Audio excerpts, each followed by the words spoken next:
What's up, guys? Today, I am going to be attacking the 10 most common questions that ChatGPT could find on the internet that people asked about their health and fitness. And many of them are going to be generic, and I will be upfront that I purposefully did not prepare for these. So I did look at them, but I didn't take the time to go through and make notes like I normally would for a typical podcast. And I did this for a couple of reasons. I'm kind of as interested as you are to see what my responses to some of these might be off the cuff. And I think that the broadness and generality to some of these questions will allow me to kind of go down some interesting rabbit holes. So I'm fascinated at where we'll go with this. These questions are ones that, if they're the most common on the internet, I probably see them quite often in my own facility and experiences with clients. What I will say is that the more educated you get with a client, the more specific and defined their questions become. So I feel that people that have been in the fitness game for a long time and have been an enthusiast or potentially an athlete for 5 to 10 or more years are probably asking better questions than the ones that are on here.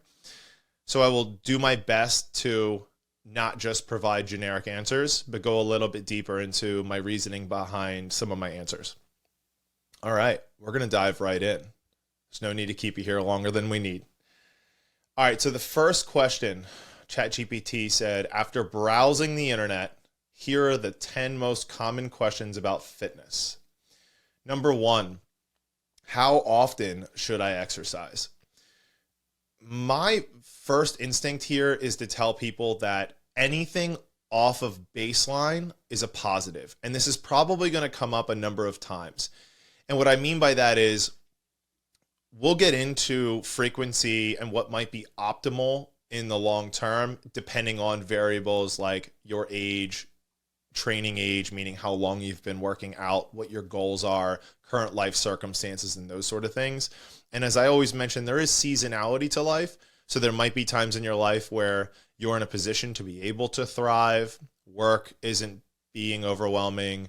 You don't have little kids running around the house. There's no extrinsic factors in your life that might be preventing you from spending extra time at the gym, in which case the frequency can increase.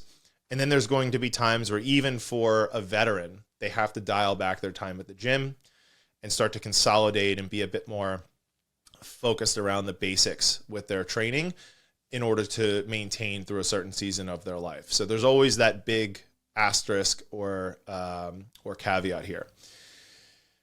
But for the general person, in terms of how often you should exercise, I find that a good rule of thumb is at minimum 2 to 3 days a week to start.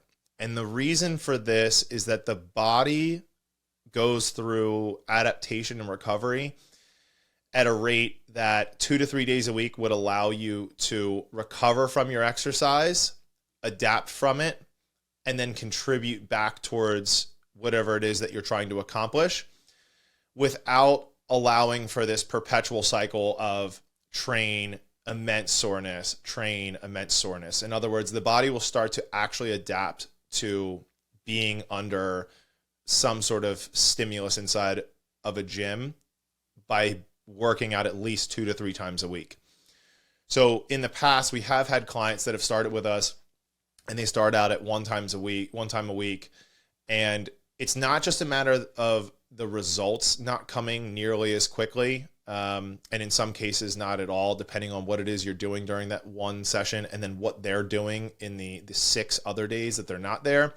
But it has more to do with how it makes them feel and the motivation to want to go back to work out. So in other words, if you work out really hard for a day, obviously relative to your current ability level, and then you take 6 days off, you're going to be really sore for a couple days. You're going to recover, and then you're going to have a few days in limbo, and then you're going to go back and hit another session.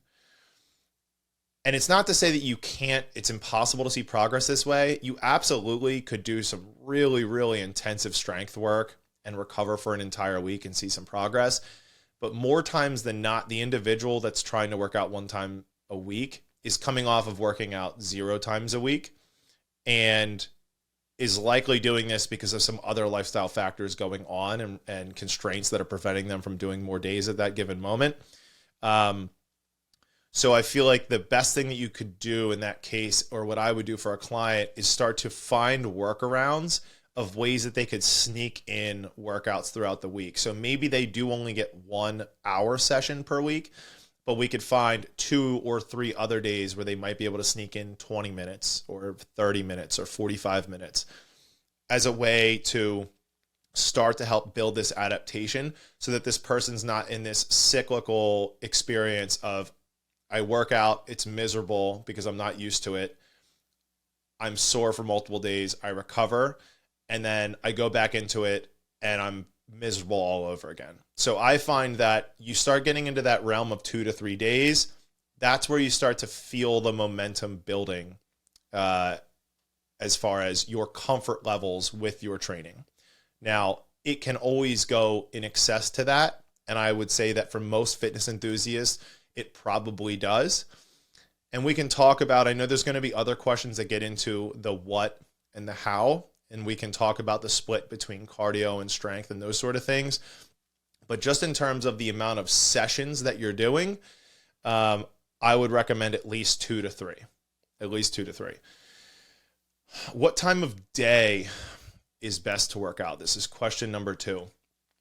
I think every person has a different answer to this. There are times that are best for men and women based on hormones and how they're released throughout the day, and where people find themselves most alert. But there's obviously a lot of variables to that. You know, how much sleep, in other words, like if 1 p.m. is ideal, it's like, okay, well, is that based on someone getting up at 7? What about if they get up at 5? What if they got up at 7, but they got 5 hours of sleep? So you see what I'm getting at here. There's a lot of variables, and I think there's always optimization, and then there's practicality. So my recommendation from a practical side of things, which is generally what I'm going to lean towards, unless you're trying to be a high-level athlete or figure competitor, is to find what is practical, because what is practical is also going to lead to the greatest level of adherence. So when it comes to time of day, some people have a greater affinity for working out in the morning. Other people have a greater affinity for working out in the afternoon. But what's probably most important is that you're taking into consideration when you feel best and when you can get the workout in most consistently. So I know a lot of new parents that definitely don't want to have to get up at 5 a.m. to get to the gym by 6 a.m. to get their workout in. But they know that if they get that in, that when they pick the kids up, depending on what mood they're in, the homework that they bring home, the things they got to get done around the house, or anything else that's likely to pop up at random, they don't have to worry about or stress about the fact that they haven't trained yet, because they got it in first thing in the morning. So while that may not be ideal in terms of their ability to perform in the morning, they haven't eaten as much food, their ability to feel like working out on a regular basis, they know that it's done. Now, that takes a great degree of discipline because, as I mentioned, a part of this is the adherence. It's like wanting to work out at certain times. So even if you are the type of person that likes to work out in the afternoon, if your only opportunity is in the morning, that's when you should get it done. Now, when it comes to optimization, the things that will say are kind of paramount are listening to your body's signals about when you want to work out. If you're not getting enough sleep, you're probably not getting an accurate answer from your body about when it wants to train, because the reality is you probably never want to train if you're really deficient in sleep. Food intake plays a very big role. I am not a big fan of having people train fasted, especially when it comes to higher intensity types of workouts or strength training. If you're doing light cardio in the morning, light being zone 2, which is that 65 to 75% of maximum heart rate, something where you could have a conversation, that's something that I could see doing fasted or doing it before you eat. But generally, what I find is that the wakefulness that people get and the alertness necessary to be able to train often comes by two pathways. Number one is being awake for a certain amount of time. So when you first get up in the morning and you're feeling groggy and it takes you a little bit to kind of come to, this is the whole like, don't talk to me before I have my coffee. Sometimes it's actually just time, right? It's like when you first get up in the morning, the last thing you want to do is have to go through a bunch of mental processing. So part of it is that. And then the other part of it is how much food you've consumed and what you've consumed. So if you've gotten quality sources of lean protein, quality sources of carbohydrates, and high quality fats early on in the day, it's very likely that you're going to have more energy at a certain point in your day. All right. So there's obviously a lot of factors here.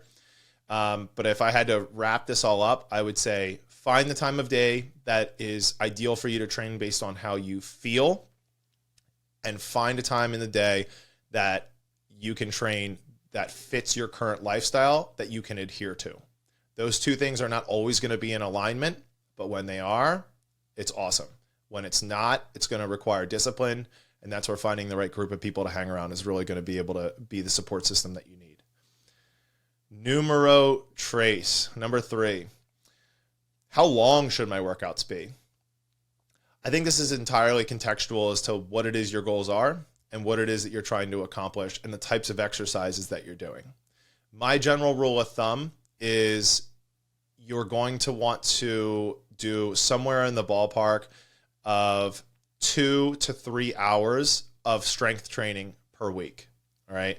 Now, this isn't going to be optimal for somebody that's looking to be a strength-based athlete or someone that's trying to pack on a bunch of muscle. But for the average person, this is going to be enough to change your aesthetic, receive the benefits in terms of stability and muscle strength by consistently training 2 to 3 hours a week. And if you spread this out, it could be 4 sessions of 45 minutes. It could be 3 sessions of an hour. You can really decide what makes the most sense for you.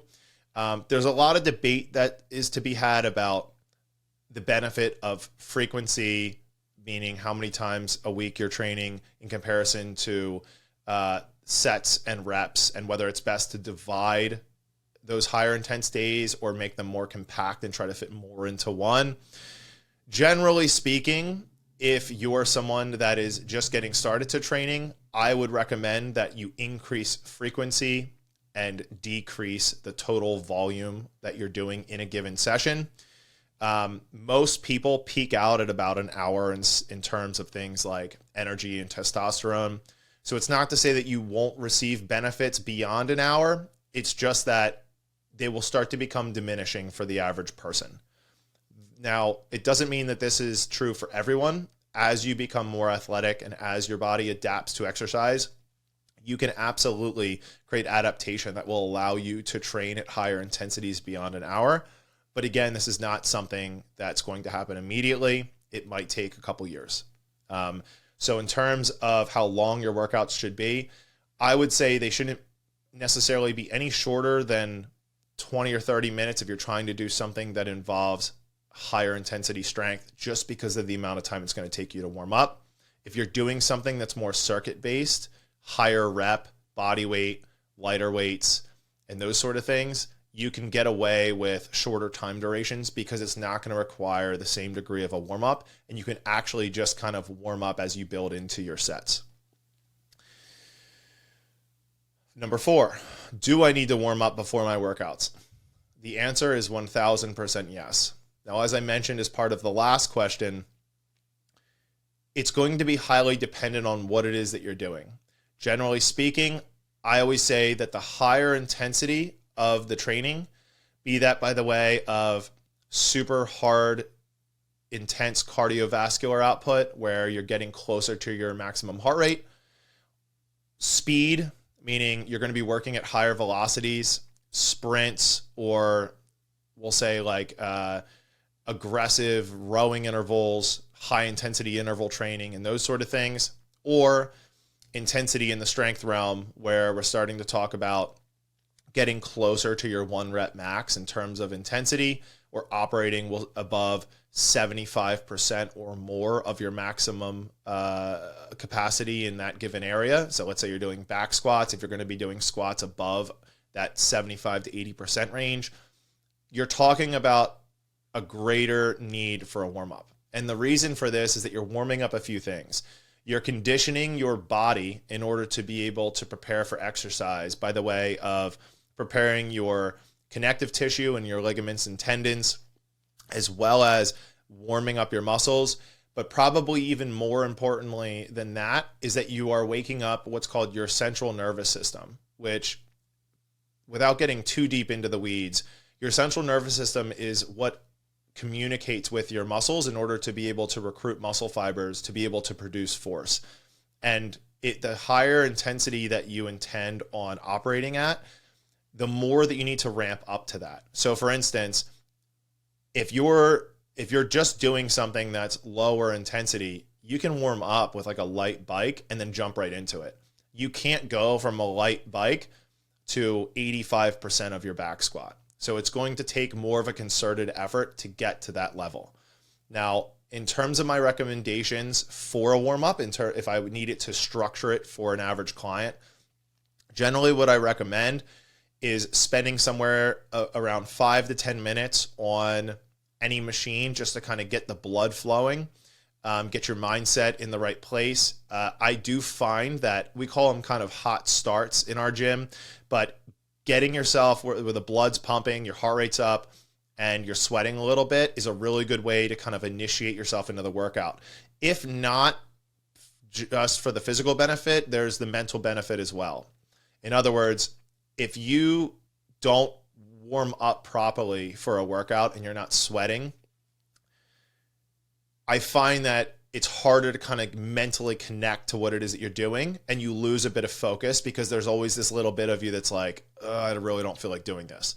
Whereas if you're sweating, blood pumping, heart rate got up, it's now come back down a little bit, and you're in a place where, okay, like I'm sweaty, I've warmed up, I've gotten through something that was like moderately hard in terms of like prepping my body for exercise.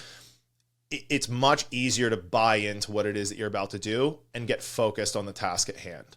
So I always start with some sort of monostructural, hop on a machine and move. The second piece to this is that you want to identify what it is that you're doing for the day. So if you're doing squats, you know you need to do some lower body warm up. If you're doing pressing, you got to do some upper body warm up.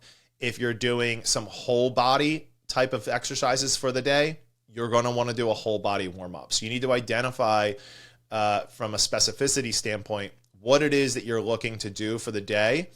And then from there, you can kind of build out your warm up. I typically tell people that the warm up should take somewhere in the realm of 10 to 20 minutes at most. 10 minutes if you're warming up for something lower intensity, 20 minutes probably if you're warming up for something higher intensity. So from a generalization standpoint, as we start to get into the actual movements, you're going to pick things, again, that are going to warm up the body parts that you're looking to prep for exercise. I always am going to recommend dynamic style warm-ups rather than isometric or stretching-based warm-ups. What I mean by that is holding positions that are active can be helpful. Holding positions that are passive are probably not best for warm-up. What I mean by that is doing things like static holds for hamstring stretches prior to training doesn't make a lot of sense because that isn't going to mimic, right, or prepare the tissue in a way that is going to set it up for success for activation and contraction for exercise. So dynamic warm-ups generally mean that you are moving through space as you go about them. I will list off some exercises, and some of them may be familiar to you, and I'll try to give a brief description. Some may not. So leg swings are where you might hold on to an implement and keep your legs straight. One leg's on the ground, one leg is swinging, and you're swinging it forward and backward. You start kind of small. You'll get a stretch through the hamstring as you kick up. You'll get a stretch through the hip flexor as you kick back, and you can increase the intensity and the height of the swing as your body begins to warm up. Great exercise for lower body warm up. Groiners, when you're in a push-up plank, it's bringing one foot up around the side of your hand where you'll get a stretch out of your groin, stretch out of the high hamstrings, stretch out of the adductors, and you can kind of open up the hips a little bit. Great warm-up for squatting. Doing things like running through some squats, like basic air squats, and you can play around with, if you raise the heels, it'll warm up the quads a little bit more. If you sit to a box that's behind you, it'll warm up the hips a little bit more. Bend to heel reach, so reaching down, touching in between your heels, and then reaching up towards the ceiling. We do these quite often. They're a great way to kind of open up the hinge pattern in the hips, open up the hamstrings, the hips, the back, and are really good for preparing for anything where you're going to be pulling from the floor. When it comes to upper body, things like push-up plank holds, push-up plank shoulder taps. I know the first one was an isometric, but I do like that for preparing the shoulders. Doing things like arm swings side to side, arm swings up and down. You can do light versions of dumbbell bench or whatever it is that you're going to be doing for pressing that day.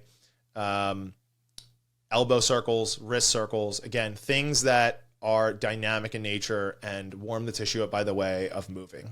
You get the double benefit of continuing through movement and getting your heart rate up, and also getting the muscles activated that you want to use for that particular workout.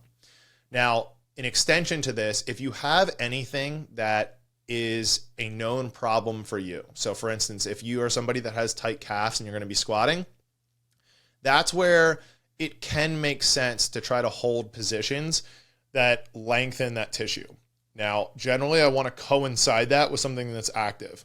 So for instance, if I'm doing a calf stretch, which I mentioned probably in isolation isn't the best thing to do before exercise, it can work well if it is paired with something that puts you in that range of motion actively.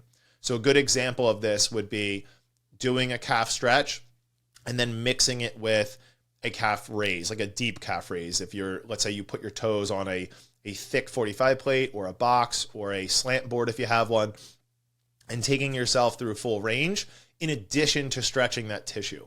This is where we can actually create a bit of physiological change, at least in the short term, to allow you to enter into that range of motion comfortably once you're involved with your exercise. Warm-ups are equally as important as the workout when it comes to the qualitative aspect of things. So for instance, if you fail to warm up before doing something that's, whether it be low or even high intensity, and you are in suboptimal positions, so I'll use the example that I just gave, such as squatting. If you don't open up your ankles and you know that you're missing dorsiflexion, or the ability to pull your toes towards your shin, which is what happens essentially when you go into a squat, right? That dorsiflexion is what allows your knees and hips and the rest of your body to be in place, and then the weight to be properly supported over top of the midfoot. If you're deficient in that range of motion and you have a bunch of squatting, you're putting yourself in suboptimal positions.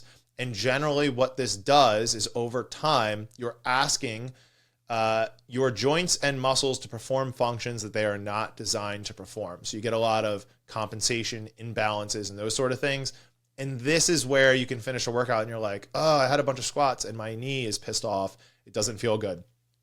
There are a lot of reasons that can happen, but this is one of the reasons, which is you are not properly warming up to be able to get into the ranges of motion pain-free that you need to be able to access in order to be able to have a high-quality workout.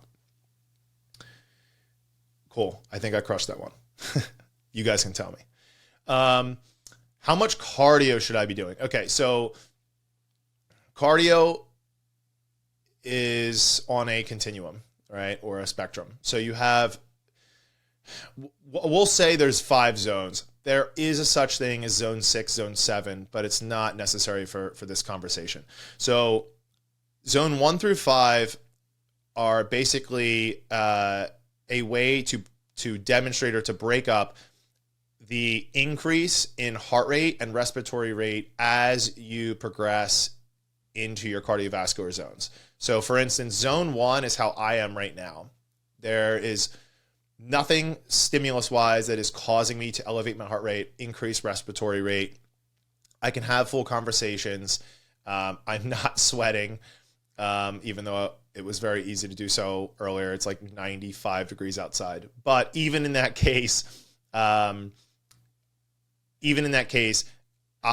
am in zone 1 right now, right? So when you go to work, when you're driving in your car, when you're sitting around home and you're like eating food around the table, this is operating in what we would call zone 1, all right? Zone 2 is where we get into, for some people, it's walking. So for people that are out of shape or haven't had a lot of experience with exercise, they may actually be able to enter into zone 2 just by going for a brisk walk. For people that have some training background, typically it takes more than a walk, and it would require some light form of cardiovascular exercise, generally going to be performed on some sort of machine. So a bike, a rower, a ski erg, something along those lines. It is going to be at a pace where, from a subjective perspective, you can have a full conversation with somebody else. So if you're doing zone 2, you shouldn't have any restriction on your ability to formulate full sentences and operate within a conversation.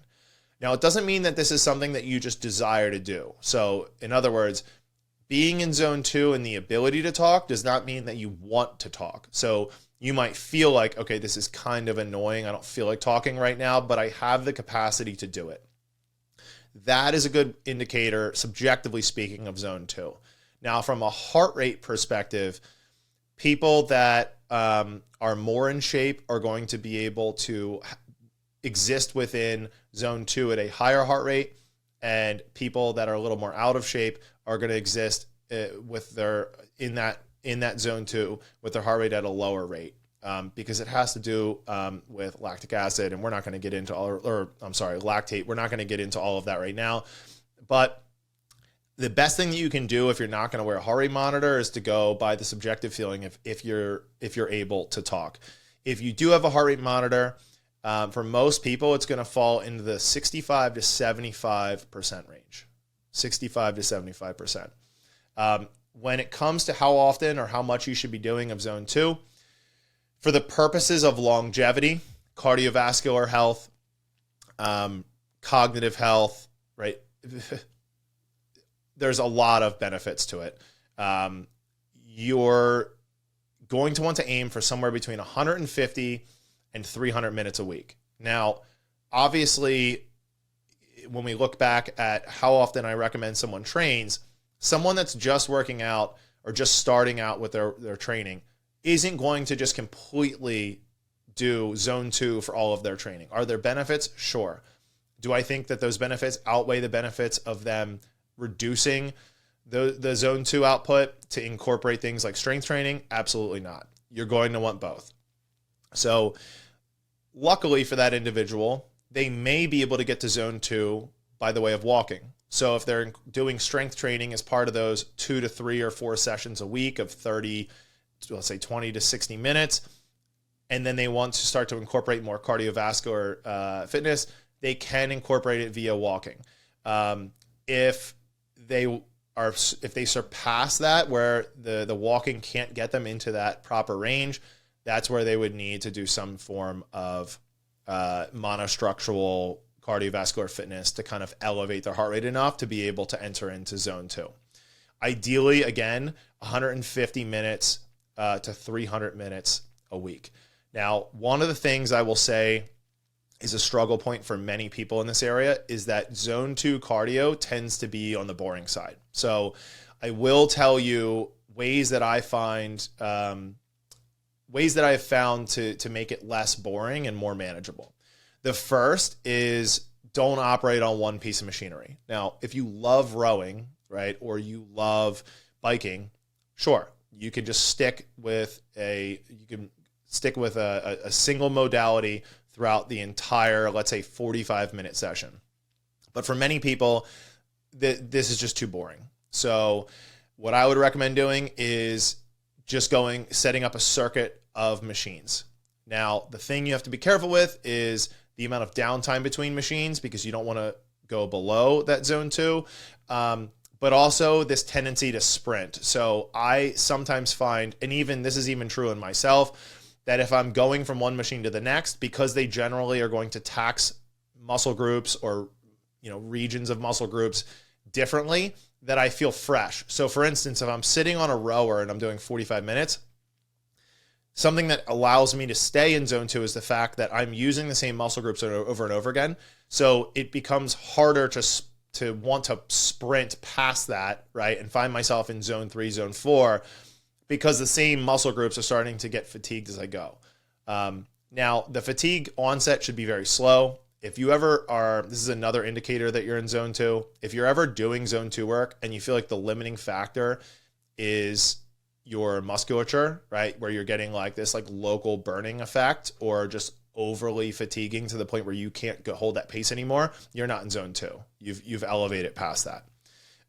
Or your technique is bad enough on that piece of machinery to where you are operating, your biomechanics are what is your limiting factor. So in other words, like your ability to be efficient, your efficiency is starting to tank. So you do want to choose modalities for doing zone 2 that you feel comfortable with. For most people, and if you noticed, I haven't mentioned running. And that's because for the average person, as you slow down running and your stride and gait really starts to reduce, most people's running mechanics weren't great to begin with and fall apart even more as they reduce speed. And now it starts becoming a battle of local stamina or local muscular endurance rather than the ability to stay in zone 2 long term, which is another benefit of changing machines. But the risk of changing machines, as I mentioned, is that sometimes you get this like refreshed feeling of like, okay, I was on the rower, kind of tired of this like drive with the legs, pull with the arms, and now you're on a ski and you're like, wow, different musculature. I feel fresh, and people start picking up. But if you were to look at their heart rate monitor, they're exceeding into that zone 3. They get off the machine, they drop back down into zone 2, and so on and so forth. Now, beyond zone 2, so it's not a negative to exist in zone 3. It's not a negative to exist in zone 4 or 5. There's a time and a place for it, and it needs to be structured that way. So I would recommend that about 80% of your cardio is done in zone 2, and that 20% exists in that 3, 4, and 5 range, right? There's a few ways that you can attack this. One way is going to be through high intensity interval training. Now, when you're doing high intensity interval training, it needs to be done at an intensity that is sustainable for the duration that you're performing it, right? Given the rest and intervals. So for instance, if I'm doing minute on, minute off, I'm going to select a pace on the machine that I'm working on that is hard but sustainable for the given minute. And then with a minute recovery is sustainable once again. It doesn't mean that there's never a time and place where it's appropriate to exceed this and push the bounds and limits of what you're capable of, but we start entering into different energy systems. So for the sake of keeping this aerobic based, you're going to want to do something that's sustainable, all right? You can do this by the way of doing things like 4 minutes on, 4 minutes off. You could do it by going minute on, minute off, 30 on, 30 off. You can break it up however you want. And then this way you can have fun with playing with different strategies around how to enter into these higher intensity cardiovascular zones. So zone 3, generally from a subjective standpoint, I tell people is where you are feeling your heart rate and respiratory rate elevating. You're heavy breathing, but it's under control. So in other words, you're not having the like bad mental conversations with yourself at this point. Like zone 3 is still comfortable enough to where you feel like you're in control over your body. As you start to enter into zone 4 and zone 5, this is where we start creeping closer and closer into the realm of getting close to your maximum heart rate. And here is where sustainability doesn't last very long. Obviously, this differs as you start talking about higher level athletics, but for the average person, zone 4 and zone 5 are where this is the beginning to the end. If you were to continue at the same output that you were at originally. Another way that you can play with this is to where, whether you're staying with one machine or multiple, you can do what's called tempo work. So you can go to zone 4, zone 5, drop to zone 2. Zone 4, zone 5, drop to zone 2. And you can determine how you want to set up your intervals in terms of time on and time off. So time on being working up to that higher intensity aerobic capacity zone, and then lowering for a certain amount of time to a lower aerobic capacity zone. So there's a lot of different ways that you could play with this, but generally speaking, I do recommend 150 to 300 minutes a week of cardiovascular exercise. And as mentioned, if you're first starting out, you can include walking in that number. All right. Number 6, how often should I rest? Kind of similar to the first question of how often should I exercise. It's going to be highly dependent on what it is you're doing for your training, what your current goals are, and how your body, this is probably the most important one, how your body is responding to exercise. CrossFit did a really good job with creating a 3-on, 1-off type of structure. I know Main Site still operates with 3-on, 1-off last time I checked. What most gyms that I have found on the CrossFit side have chosen to do, just for the sake of trying to keep it on a week cycle, is they do go 3-on, 1-off, 2-on, 1-off. Now, does this mean that it's impossible to work out 7 days a week? No, it does not. It does require a degree of adaptation to where your body is used to moving at that frequency. And it also requires a level of knowledge to be able to decide how to include things like active recovery and days where maybe the only thing that you do is walk and then some light stretching and mobility. So it depends how you define what a workout is. For most people, I would say that you don't want to do more than 3 days of hard training in a row without including a day 4 as a recovery day. But if your intensity is lower, be that intentional or just by the circumstances of what you've had time to do or the energy to be able to pull off, you could do more days than that. The thing to remember is that it's always going to be based on your baseline. So people that are just starting out this is interesting because while they're not going to be able to perform at a higher intensity in context to like what's possible for them eventually, it's relative to their current ability level. So what I mean by that is, yeah, sure, like their central nervous system may not allow them to squat a bunch of weight, but if their legs are experiencing external load for the first time, even doing 3 sets of 6 of a front or a back squat at a relatively low weight can cause a lot of delayed onset muscle soreness in that individual. So how often you rest is going to be highly determined by the types of exercises you're doing, the intensity you're doing them at, and then how long your body has become accustomed to this. So what I would do if you're newer is start with either a 2-on, 1-off or 3-on, 1-off type of structure.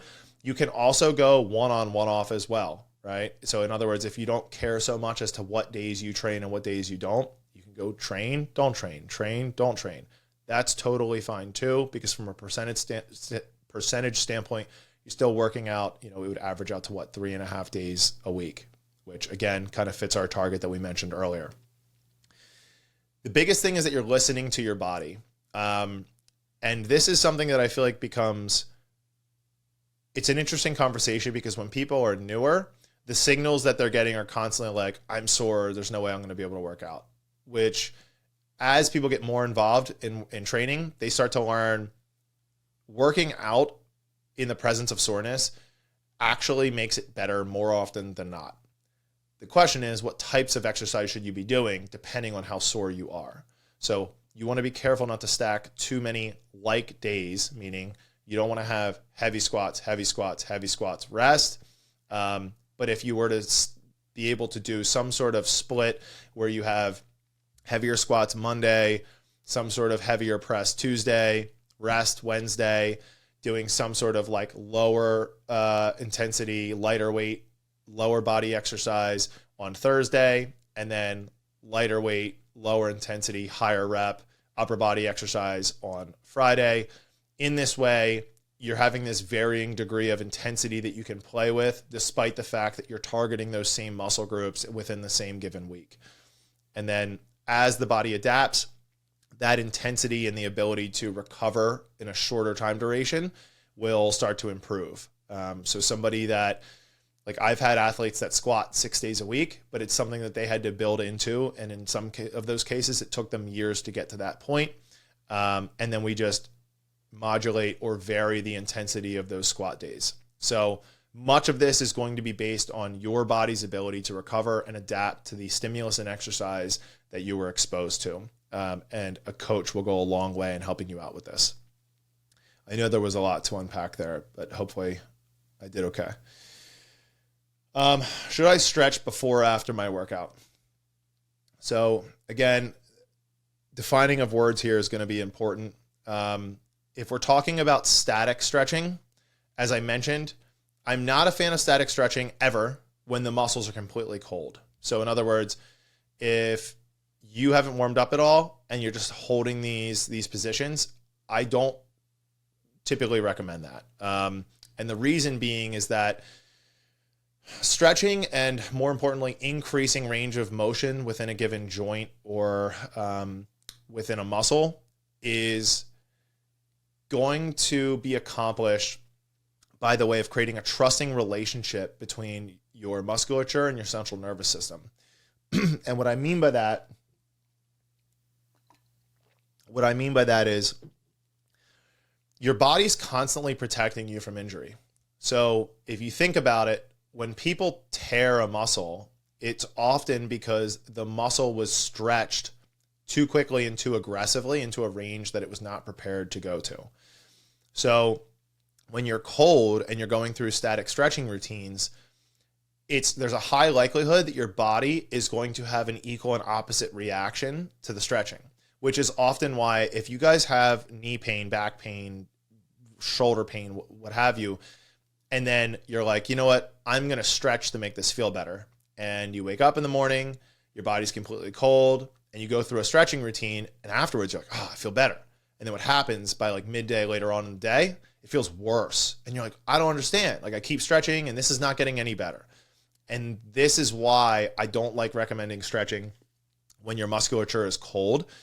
It's because the body is going to have this defense mechanism to want to put everything back to the way that it was, because you're stretching these muscles past the point that they are comfortable going, and they're going to want to retighten, right? And go back to their initial state, which is why people often have back pain, stretch it, it gets better, it gets worse. Back pain, stretch it, it gets better, it gets worse. And they get into these like cyclical, can't get out of type of problems.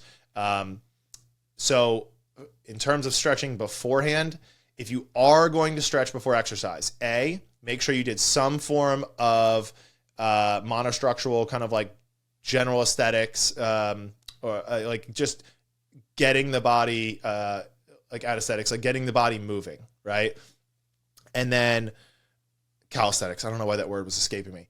So just getting the blood flowing, getting the body moving, and then you can incorporate some static stretching with the big and of being you incorporate something that is active at that range. So a good example that I gave was like stretching the calves, holding a squat, right?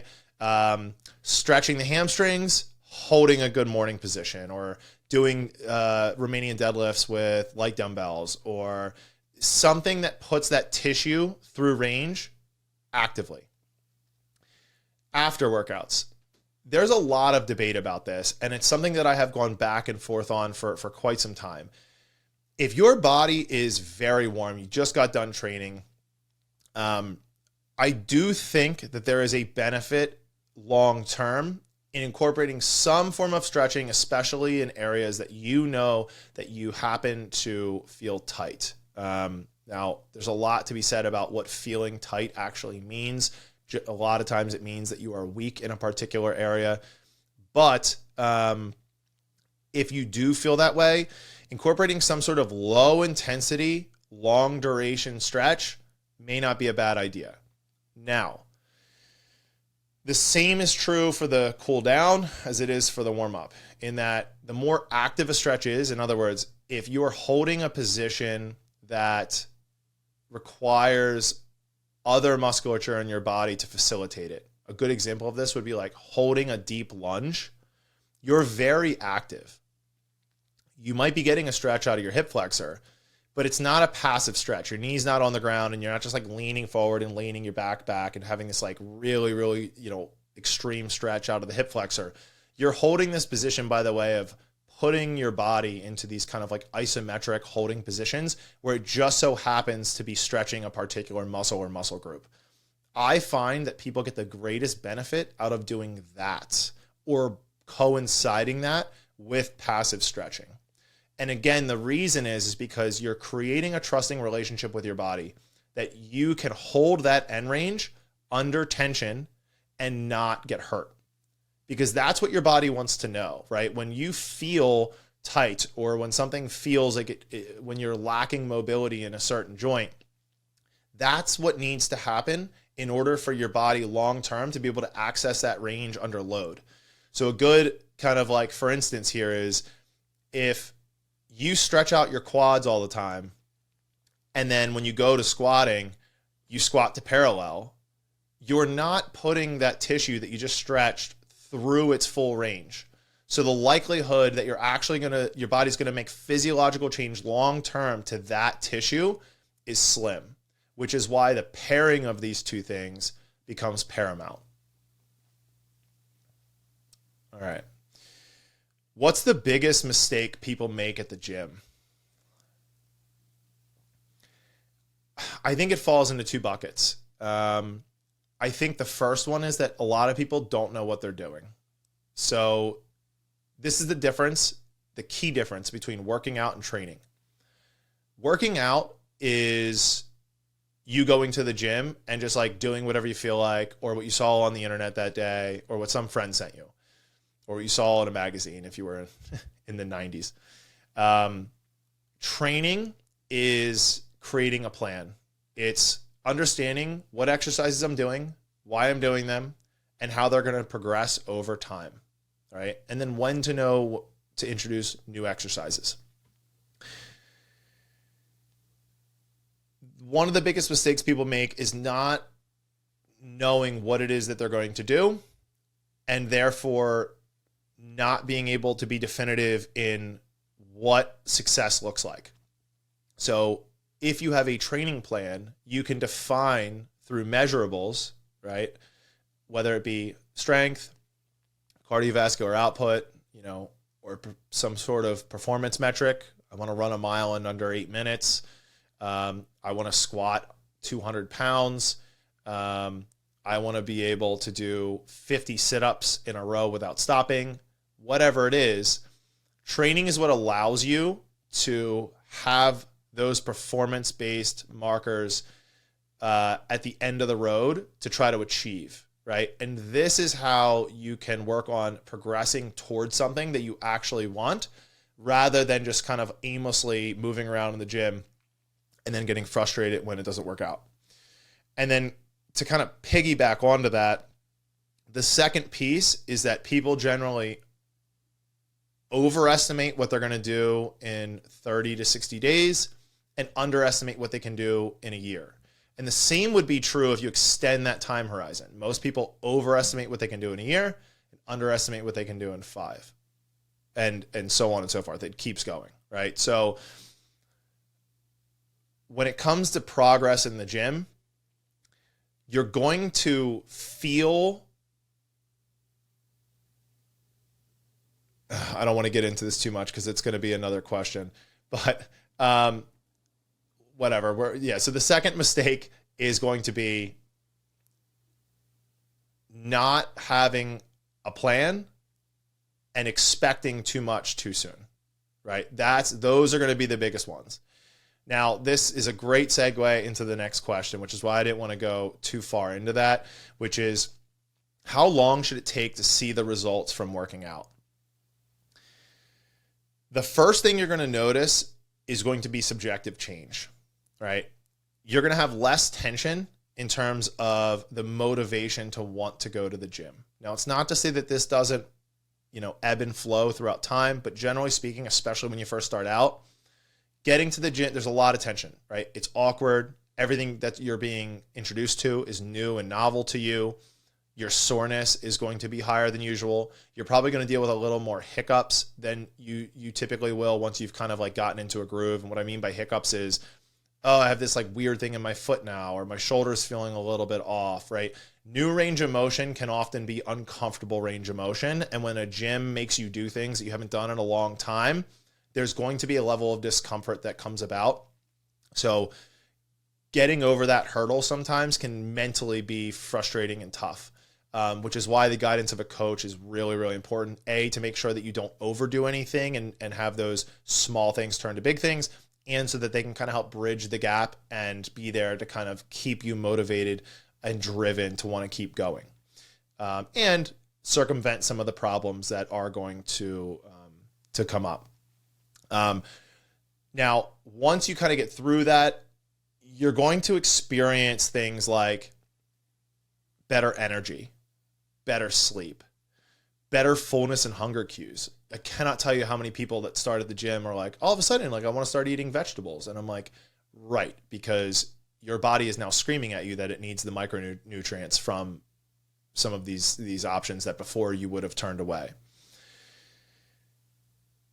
When people first start training, they start to get more comfortable in this desire to want to go to the gym, right? So this is the first transformation we see with people. And it generally happens with, I would say, in the first 30 to 60 days is people go, wow, like I really, really miss sweating. So like if you miss a day at the gym, you're like, damn, like I that euphoric feeling I get, right? And all of the hormones that get released and the endorphins that get released that come by the way of training on a regular basis, you start to become addicted to in a very positive way. In terms of the actual physical results, you'll see weight move on the scale at a faster rate than you will likely see change in your body. Now, interestingly, if you haven't exercised before and you start exercising, you often see a bump in the scale. And this is something that we talked about, the coaches being there to help circumvent some of these issues that come about. This is one that we commonly see. When you start training, especially strength training, your body's going to retain more water, and you want it to, because that is what's going to facilitate your recovery and adaptation. That's going to allow you to see progress over time. But for people that have they have a bad emotional relationship with the scale, sometimes this can be daunting, and it's something that a coach can be really helpful in talking you off the ledge, because a lot of times this is where if people were training on their own, they would resolve to like crash dieting or stopping strength training because they think they're getting bulky, or increasing their cardio because they think that's going to just all of a sudden like bring the scale back down. And the reality is, this is a very natural thing that happens. People get into the gym, they start working out, and they see a slight uptick on the scale. You have to understand that unless you have just like decided I'm working out, so I'm just going to like completely counteract that by eating pizza for breakfast, lunch, and dinner, the likelihood that the weight gain is fat is so incredibly slim that it's almost non-existent, right? It is by the way of the fact that your body is storing more water to facilitate all this adaptation from exercise, and you're probably putting on muscle because your body's rate of adaptation is going to be higher when you first start training than it is when you're 1, 2, 3, 4, 5 years into it. Now, in terms of the scale, as I mentioned, you might see a slight uptick, and then you're going to start to see the scale moving down if in fact your goal is weight loss. So again, I'm not going to, obviously, like, there's differing goals here, right? You have putting muscle on and you have weight loss. By and large, most people that I work with come to us because they want to lose weight, or at least they say, I want to lose weight, which often what they really mean is just recomposition. They want to have less fat and see more muscle. Now, the degree at which they want to see muscle is going to vary person to person. And is something that people often change their mind on over time. In other words, a lot of people come in being like, this is particularly like in the women camp usually, but it'll be like, I don't want to be bulky, right? And then they start working out and they start losing weight and they don't have the aesthetic they want. And they're like, well, how do I get it? And I'm like, you got to put muscle on. I'm like, okay, cool, let's do it. So it's funny to see the transformation that takes place, especially for women in this camp that maybe had an upbringing where, they were told things like, if you lift weights, you're going to get bulky and those sort of things. And it just takes time to kind of like rewire them to get them to understand that recomposition requires that you can actually see muscle, and that means you actually have to focus on building some muscle. Now, the degree of that is going to be highly dependent on the goals of the person. The thing I always tell people is that it is way harder to build muscle than you think. So you're not going to just like do a workout and then wake up looking like Arnold Schwarzenegger the next day by accident. It doesn't happen. So this is something that can be tweaked and worked on with a coach over the long haul. It's not something where you're going to make this like terrible mistake in a short amount of time and regret it. So trust your coach, talk to them about what you want, and constantly refine your goals and what it is that you want to get out of your training program.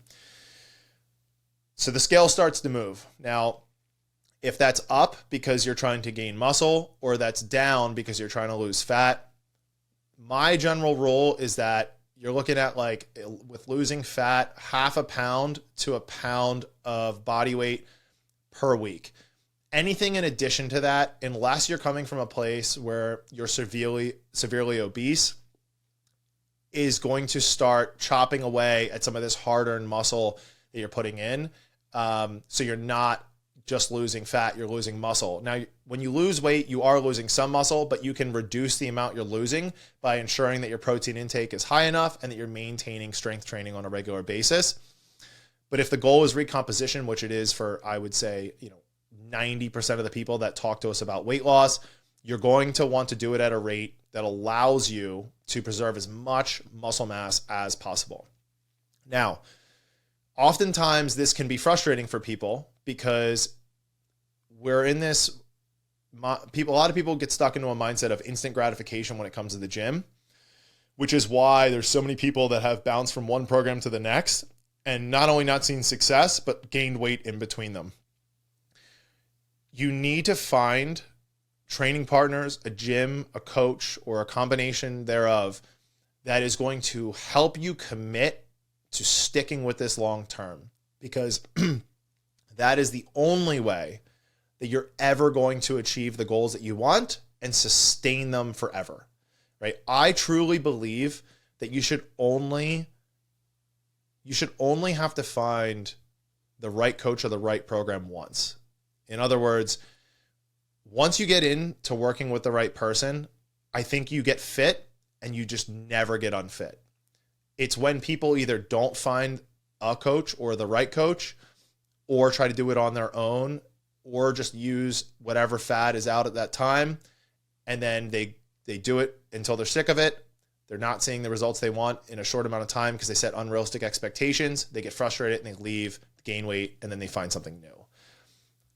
I think you should only have to get fit once. So if you find the right coach and they're helping you progress and getting you to where you want, stick with it, because there's a reason why when you look at someone that's fit and you're like, I want to look like that. If you ask them, how long have you been doing this? No one's going to be like 3 months. It's always years, if not decades. And while this can be frustrating to hear for somebody that doesn't make fitness part of their lifestyle now, I promise you that it will severely increase or improve your quality of life if you do find yourself 5 years from now having sustained your exercise regimen because you found the right people to support you and be around you. Body composition changes, I feel, really start to take place 90 days and beyond. Now I talked a little bit about setting realistic expectations. I don't mean you're going to go from 20% body fat to 5% body fat in 90 days. What I do mean is that the amount of body fat that you will lose and the amount of muscle that you will see as part of this goal of recomposition will be noticeable within a 90-day window. Now, generally, I find that it's noticeable by the people around you faster than it's noticeable by you. And this is just, people are always going to be their own worst critic, right? You also see yourself naked in the mirror, right, every single day. So you're not going to see the changes as fast as others do. But what I do find also is that other people seeing the changes, your coach, your peers at the gym, your coworkers, people in your family, can be a major morale boost to help propel you to continue to do it. So while the results may be coming on slower than you want, by the nature of people starting to tell you, you look amazing. What are you doing? Your arms look great right now. I can't believe how much, your legs have gotten stronger and more defined over the last 90 days. Those things are so incredibly helpful and feel so great when you've been putting everything you have in and you personally don't feel like you're, in quotes, seeing the results as fast as you would have liked.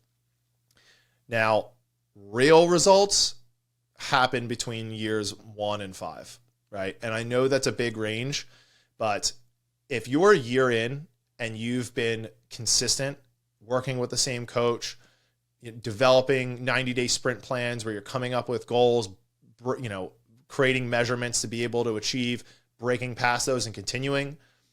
Once you're at that point, this is where it's no longer this huge concerted effort to force yourself to go into the gym. It's part of who you are, right? It's part of your identity.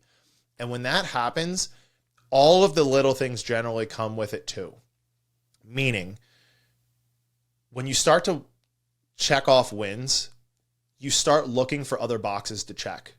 And when you're starting to see success by the way of working with your coach, being consistent with strength training, you go, okay, well, what if I dialed in my nutrition? Okay, well, what if I started to work on my daily step count? Right? What if I started to optimize my sleep? What if I started to reduce my stress? You start adding all these things in and all of a sudden they compound on one another, right? So we check the very big boxes, the high leverage type of activities or things that we find move the needle the fastest with clients.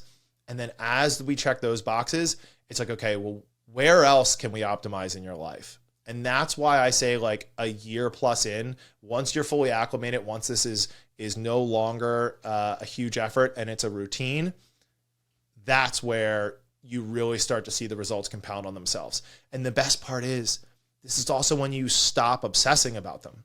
So people that have been with me for 3 years, they're not spending every day staring at the scale, stressing that it went up by half a pound, right? They're not staring in the mirror, getting obsessed about why they can see 4 abs and not 6.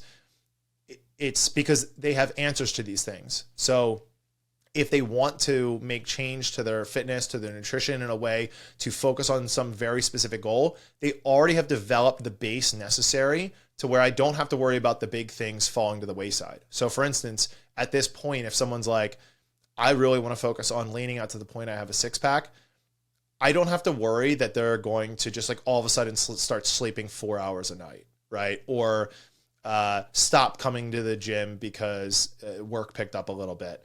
They already have the base. The routine is in place, and now we can start getting into some of these higher order goals. And we talked about mistakes earlier. One of them is aiming for higher order goals before building the base, right? We always say that the pyramid can only be as tall as its base, and the base is the things that I just talked about, right? Building the routine, getting involved with people that are a good support system, making the good things in your life a habit as far as your nutrition, sleep, protein intake, and regular strength training and cardiovascular exercise. And then you can start getting into the fun stuff. I'm not even going to cover the last one because I think we covered it and it's been over an hour. The last one is, what is the best way to lose weight and get in shape? And I know we checked that box. So cool. Well, this was fun. This would have been a little bit different had I taken the time and really tried to bullet point this one out, but I'm really glad that I went off the cuff, because this is the same way that I would have a conversation if I was in our consult room and a potential client came in and asked me some of these questions. This is how I would answer them. So I really hope this was helpful. I'm excited to do more of these, and I'm excited to continue to bring on awesome and amazing guests. I'll see you guys next time.